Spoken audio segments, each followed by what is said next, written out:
আরিন সকাল থেকে তার নৌকা নিয়ে নদীর ধারে বসেছিল, কিন্তু একটি যাত্রীও পাননি। আজ তার মনটা ভীষণ খারাপ। ঠিক তখনই আয়ের নৌকাওয়ালা মনীষ একটা নতুন ঝকঝকে নৌকা নিয়ে আসতে লাগল। মনীষের নৌকায় সবসময় যাত্রী ভরা থাকত। মনীষ আরিনোর কাছে এসে ঠাট্ট করে বলল, কতবার বলেছি ভাই, এই নৌকা চালানোর কাজ ছেড়ে দাও, এটা তোমার দ্বারা হবে না। এই কথা শুনে আরিন মাথা নিচু করে একটু দুঃখের সুরে বলল, আপনি রোজ আমাকে নিয়ে মজা করেন কেন? আমরা তো সত্যিটাই বলছি। তোমার বাবা তো এই গ্রামের সবচেয়ে দক্ষ নৌকাওয়ালা ছিলেন, কিন্তু তিনি তোমার নিজের বাবা নন, তোমাকে দত্তক নিয়েছিলেন। তাই সেই দক্ষতা তোমার রক্তে নেই। আমার মাথায় এত কর্জ।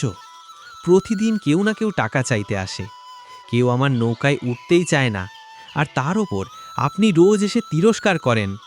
এই কথা বলে সে নৌকা বেঁধে চুপচাপ বাড়ির দিকে রওনা দিল।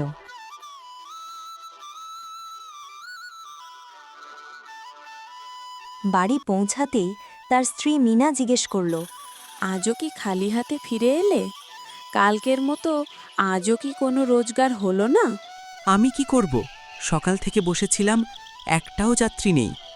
মনে হয় আমার নৌকার ওপর যেন কোনো অশুভ ছায়া পড়েছে। আপনি কি বলছেন, আপনার কি কোনো ধারণা আছে যে গ্রামের প্রধান দিলীপ কাকা একটু আগে এসে কত কথাই না বলে গেলেন? বললেন, যদি কর্য শোধ না হয় তাহলে কর্যদাতা বাড়ির সামনে অপমান করবে। জানো গিন্নি, ইচ্ছে করে এই কাজ ছেড়ে দিয়ে অন্য কোনো কাজ করি, কিন্তু কি করব? এই কাজ ছাড়া তো অন্য কোনো কাজও করতে জানি না। আরিনেরই হতাশা দেখে মিনা চুপ হয়ে যায়। কিছুক্ষণ পরে মিনার মন নরম হলো। আমি জানি তুমি খুব ভেতর থেকে ভেঙে পড়েছ, কিন্তু তুমি কেন ভাবো তুমি অযোগ্য? আমি তোমার উপর পুরো ভরসা রাখি। একদিন না একদিন তোমার পরিশ্রমের ফল তোমাকে মান সম্মান দেবে। মিনার কথা শুনে আরিনের মনে নতুন আশা জন্ম নিল।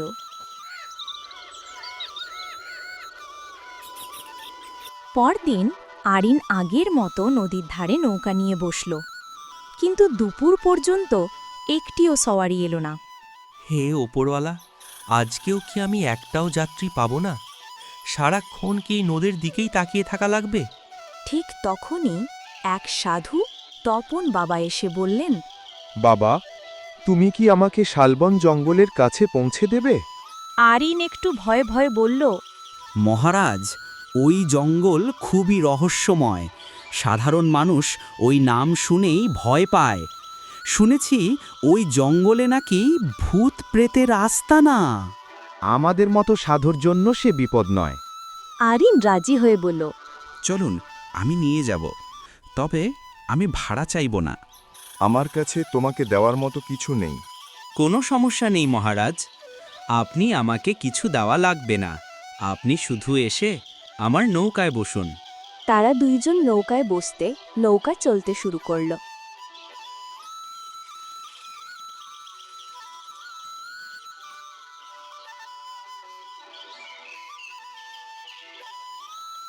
নৌকা যাত্রার শেষে জঙ্গলের ধারে নামিয়ে দেওয়ার পর তপন বাবা রহস্যময়ভাবে বললেন, আমি তোমাকে চিনি। তুমি প্রতিদিন অপেক্ষা করো কেউ যাত্রী হবে কিনা। আজ তুমি আমাকে বিনা লোভে সাহায্য করলে। তুমি নিজেকে সামান্য ভাবো না, তুমি সাধারণ মানুষ নও। এ সত্য খুব শিগগিরই জানতে পারবে। এই বলে তপন বাবা জঙ্গলের ভেতর চলে গেলেন। আরিন হতভম্ব হয়ে ভাবছিল। হঠাৎ সে শুনল, বাঁচাও, বাঁচাও, কেউ আমাকে বাঁচাও। গলার শব্দ আসছে কাছের একটি গুহা থেকে। আরিন ভাবল, নিশ্চয়ই কোনো ভূত পিশাচ। কিন্তু আবার আওয়াজ এলো, এবার আরও অসহায়। আরিনের মন নরম হল। সে ভাবল, হয়তো সত্যিই কেউ বিপদে আছে।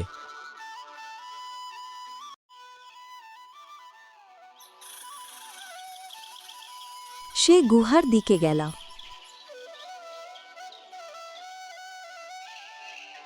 গুহায় ঢুকে দেখে একটি হরিণ খাঁচায় বন্দি, আর সে মানুষের মতো কথা বলছে। বাঁচাও, বাঁচাও, আমাকে এই খাঁচা থেকে বের করো, আমাকে মুক্ত করো। আরিন ভয় পেয়ে বলল, তুমি নিশ্চয়ই কোনো রাক্ষস বা ডাইনি। তোমাকে আমি মুক্ত করব না। না, আমি সত্যিই হরিণ, আমি রাক্ষস নই। তাহলে মানুষের মতো কথা বলছো কিভাবে? আমি কোনো রাক্ষসী বা ডাইনি নই, আমি এক অভিশাপগ্রস্ত রাজকুমারী। এই খাঁচা একটা অভিশাপগ্রস্ত। তুমি আমাকে ভুল বুঝছ। যদি তুমি সৎ হৃদয়ের মানুষ হও তবে আমাকে মুক্ত করো। আরিন বিশ্বাস করছিল না, সে বেরিয়ে যেতে লাগল। হরিণ পিছন থেকে বলল, তুমি যাকে ভাবছ তুমি তা নও, তুমি সাধারণ নও।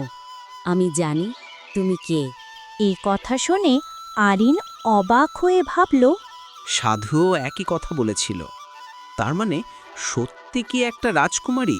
তুমি যদি জানো আমি কে, তাহলে বলো। সময় এলেই বলবো, আগে আমাকে মুক্ত করো। অবশেষে আরিন হরিণকে মুক্ত করল। হরিণ বলল, ধন্যবাদ বন্ধু, তুমি আমাকে মুক্ত করেছ। আজ থেকে আমরা দুই বন্ধু। তবে মনে রেখো বন্ধু, আমার মানুষের গলা কেবল তুমি শুনতে পাও, অন্য কেউ নয়। আজ থেকে আমরা দুজন বন্ধু। তুমি আমার সাথে আমার বাড়ি চলো। আমার গিন্নি তোমাকে দেখলে অনেক খুশি হবে। আরিন তাকে সঙ্গে নিয়ে বাড়ি ফিরল। বাড়িতে মিনা অবাক হয়ে জিজ্ঞেস করল, হরিণ কোথায় পেল? আরিন সব কথা তাকে বলল। হরিণ মানুষের গলায় কথা বলে। মিনা ভয়ে কাঁপতে লাগল, কিন্তু আরিন বলল, এ আমাদের বন্ধু, ও আমাদের ক্ষতি করবে না। আমি তোমাদের সাহায্য করব। তাহলে আমাদের দারিদ্র্য দূর করতে পারো? হ্যাঁ, যদি আমাকে বন্ধু হিসেবে গ্রহণ করো।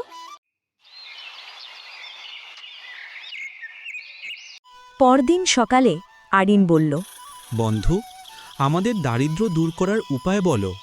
শালবন জঙ্গলের ভেতরে এক রহস্যময় ঝিল আছে। তার ধারে চাঁদনি ফুল ফোটে। যে পায় তার ভাগ্য বদলে যায়। আরিন ও মিনা আলোচনা করে যাওয়ার সিদ্ধান্ত নিল।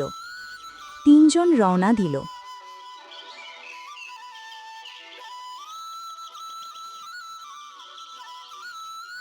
তারা ঝিলের ধারে পৌঁছাল।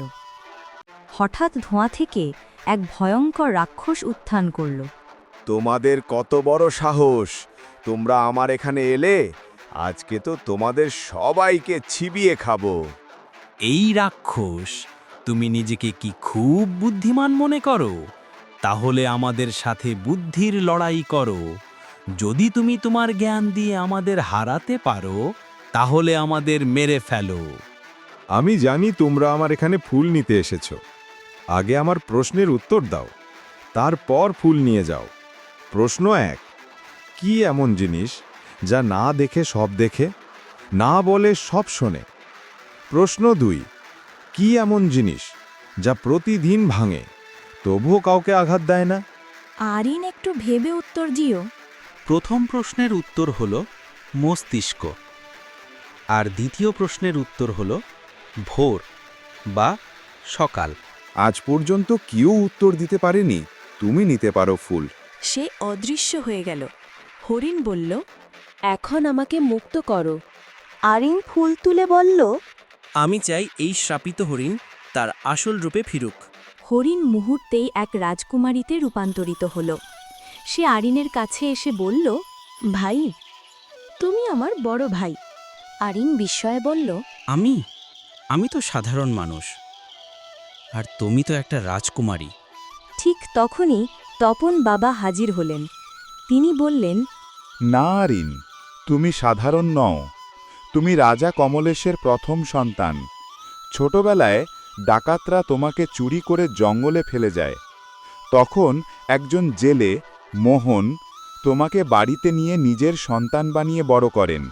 হরিণ অবস্থায় আমি কেবল তোমার গলা শুনতে পেতাম, তাই জানতাম তুমিই আমার দাদা। মিনা, আরিন সবাই আনন্দে ভরে উঠল। তপন বাবা বললেন, এবার রাজ্যে ফিরে যাও, তোমাদের কষ্টের দিন শেষ। সবাই রাজমহলে ফিরে গেল। রাজা রানী তাদের বড় ছেলেকে ফিরে পেয়ে কান্নায় ভেঙে পড়লেন।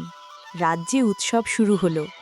এইভাবে এক জেলে, এক জাদুকরী হরিণ এবং এক সাধুর মাধ্যমে সত্য প্রকাশ পেল।